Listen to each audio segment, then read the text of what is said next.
Hello and welcome to TADSAW Facebook. I'm Bart Sherwood. I'm the program director and founder, as most of you already know, and I'm welcoming you to our Facebook uh, program right now. So thank you for joining us. Thank you for clicking on it, and I hope you learned something from it because I always learn something every time I do one of these, and also after thinking about what I say, learn a little bit more.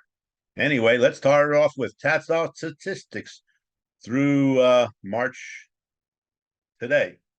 Right now, we're at 1,484 service dog teams across the country, 1,032 male teams, and 452 female teams. We've got 170 Vietnam veterans with 158 male veterans and 12 female veterans. There's 71 Train a Dog Save a Family member teams, 10 Train a Dog Save a First Responder teams, and 44 Train a Dog Save a Child, Civilian, and Community member teams.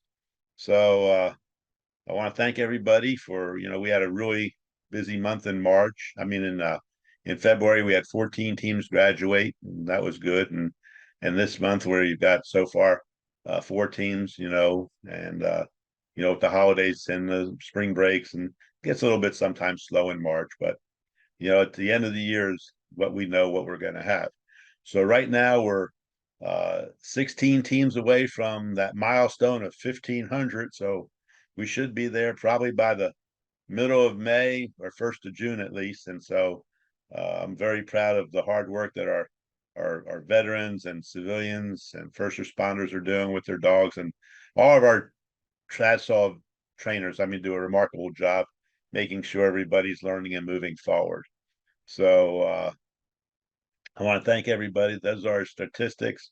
Uh, we're coming to the final days of Her Story Month, so I believe that we're probably one of the few organizations that have that many female service dog teams across the country. So thank you, the female veterans and civilians who have put the numbers together to make this all possible.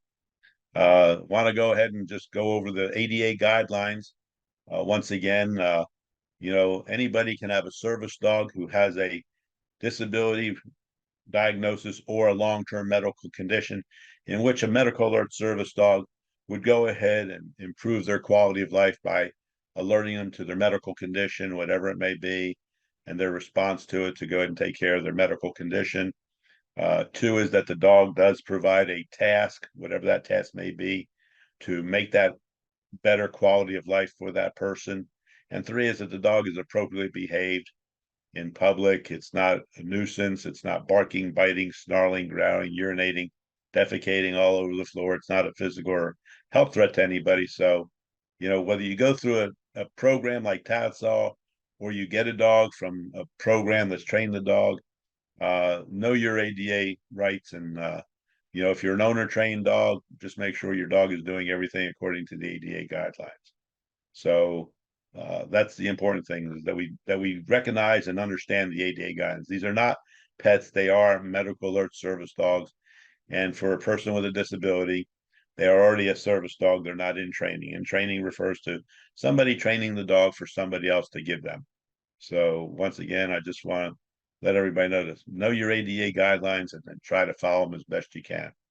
Uh, it's important that the person that's going to have a service dog realizes that for the first time when you start training and have your dog, that you're going to start being able to control the narrative again about your lifestyle, your health. You're not held hostage anymore. You're not set in the house where you can't go out for fear of either having an anxiety attack or blood pressure spike or a blood sugar change to go ahead and jeopardize your health. And it gives you the ability to go ahead and start living and working again and doing things.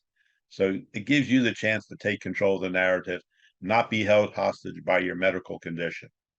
And that's the important part. Um, so as long as you know that you control the narrative and you have a diagnosis, then pretty much you can have a service dog. And if you are a veteran and go through the VA authorization would be nice, that they acknowledge that you have a service dog. But if they push you back and say you can't have one, or there's a policy, a non-existent policy that says they can't sign off, or they're worried about your dog biting somebody. They should be more worried about the drugs that you're taking that cause more side effects. That's a problem with the side effects of drugs. The only side effect from a dog may be you may get tired because you're going every place with your dog, but at least there's no long-term side effects that can kill you with the dog. So it'd be nice that the VA would recognize and accept every veteran who has a service dog that is able to save the VA money, so they can give them insurance and not discriminate against a lot of our veterans because they've gone through a different program rather than a program that seeks to take control of the world. And, so but you can do your own dog, and like I said, it's important that you learn how to train your dog, because after all, your drill sergeant didn't clean your M16 or M14 for you, nor did he spit polish your shoes. So there's no reason why you can't learn how to train a service dog. It's dog training 101 or 204 or 603, whatever, it's graduate course, but it's not rocket science. Otherwise, it would be I guess, train a dog, save a rocket, scientist. So, so if you have any questions, you can always call me at 210-643-2901, or check out the website and email me, bart@tatsaw.org. Everybody knows I'm always available for phone calls and, weddings, bar mitzvahs. I'll entertain anybody who wants to listen. Uh, we're still trying to fight that service dog insurance discrimination employed by the VA and now the Texas Veterans Commission. So we're out there fighting for your ability to get some insurance money for our Texas veterans and our other veterans across the country that have service dogs from non-recognized organizations or from recognized organizations. An interesting note the other day or a week ago, it came across that there's recent research in King's College of London in collaboration with the Global Mental Health Peer Network that media and anti-stigma activities could help combat mental health stigmas and discrimination. This is something that I think TADSAW has been talking about for so long, about changing the culture and try and destigmatize the anxiety and the depression and other medical aspects, as far as having served in the military or having been a victim of bullying or racism. That if we can destigmatize, we're going to get better results achieved in saving people's lives. And so now it looks like on that this report that came out from King's College is showing that, not saying I was right, not saying that I knew everything was going to happen. All it says is that we were on, looking at it before anybody else to destigmatize and make people not feel so bad about their medical conditions. That in a lot of it's due to environment, climate, to your job, occupational, and we needed to look at it differently.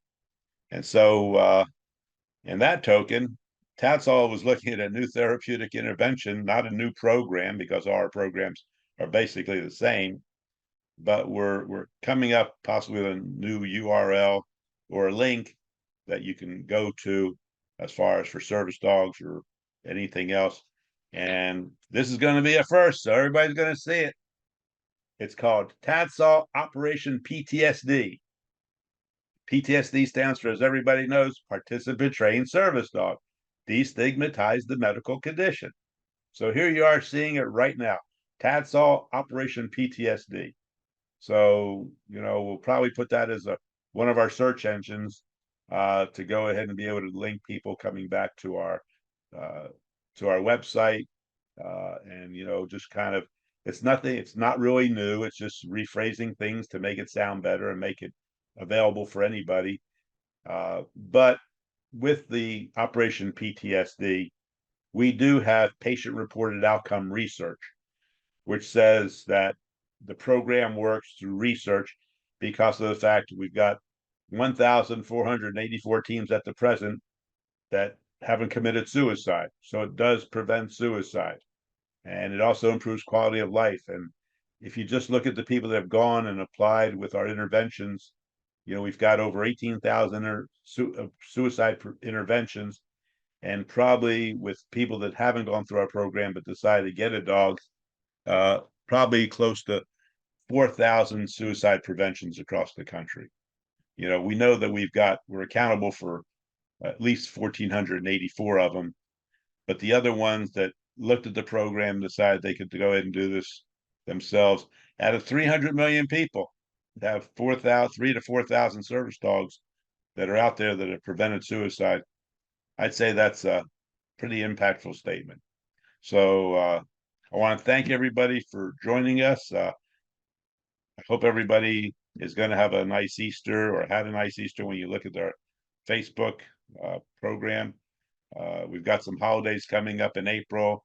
We've got the Passover holidays, in which we'll give up the right of bread to eat matzah. In case anybody doesn't know what matzah is, it's kind of a cross between flour and cardboard. And that may not have the same flavor as cardboard. Maybe cardboard may be better because of the glue, but matzah doesn't have any glue, but it does have gluten. So those that want gluten, not glut5 or glutate, they can get gluten, which will make it a little bit more flavorful matzah. But we've got that, and we've got income tax day on the 15th of the month, Infernal Revenue Day. So remember, pay your taxes. And if you'll check our website, we've got our other holidays listed on the Facebook page and also on the website. So once again, I want to thank everybody for joining us.